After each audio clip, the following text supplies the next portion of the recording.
He was pissed. He literally called me like 20 times, but I didn't care. I was so hurt that I took the bow off and took it straight back to the store I got it from. They happily refunded it. I thought that was done, but Mike and all his friends including Jessica are berating me for being petty, and they're all saying I brought this on myself by making poor choices. I responded to Mike and told him that he deserves better than me, so find someone who wasn't a thought and get the PS5 from them because I returned it. He started screaming how I was the biggest off for returning it and how I should be happy he ignored my colorful past. Update. Firstly, I unblocked Mike this morning and called him to talk. After a few hours of arguing, I finally got the truth out of him. He said after I told him about my past, he was fine with it because it happened before him. Then, he got curious about who Jake and Adam were, so he went digging on my Facebook friend list and didn't find Jake, but he found Adam. He then condemned me for having an ex on my social media page. I said I don't speak to the majority of people on my Facebook, but I wouldn't delete them. I just won't engage. He said that in his eyes, that was a red flag, so he went digging and he found what he was looking for. He saw that Adam was well known and well liked by a lot of women because of all the women liking and commenting on his posts and by the cars and trips he posted prior. He knew that Adam had to be well off. He also admitted to knowing some of the women who were in Adam's comments. He then tried digging into Adam's friend list, but it was hidden.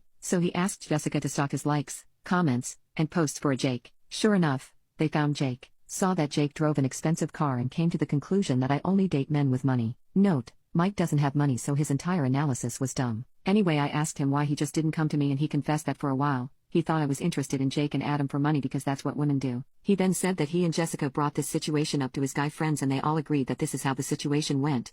I was dating Jake, he introduced me to Adam, I found out Adam had more money than Jake, I left Jake to sleep with Adam, then started dating him. I questioned why would I leave Adam if I was with him for money, and he said he thought that was a lie and Adam had to be the one to leave me. He then said that he contemplated breaking up with me over this for months, but as he got to know me, he slowly realized I am not that kind of person. I told him that he's basically full of poop for dirtying my name with his friends. Then I asked him why he didn't clear up my name. He said whenever he brought me up they all dismissed me as a gold digger, thought, a woman who slept with men for money, and here's the kicker, probably still has some of that money saved. They concluded that I must be with Mike for some ulterior motive, but he was too embarrassed to defend me. He also said that he was embarrassed every time I mentioned a male friend or tagged any guy on social media because they all teased him afterward. I remember him asking me to not like any other man's photos on social media and to not tag any guys, but I just thought it was because it made him uncomfortable, not because his friends were silently stalking me. After hearing all of this, I decided to end things with Mike. I told him that he was not a nice person, and I couldn't trust him anymore, especially because he knew I was saving for months to afford the PS5, and he allowed his friends to think that I got my money somewhere else. After ending it,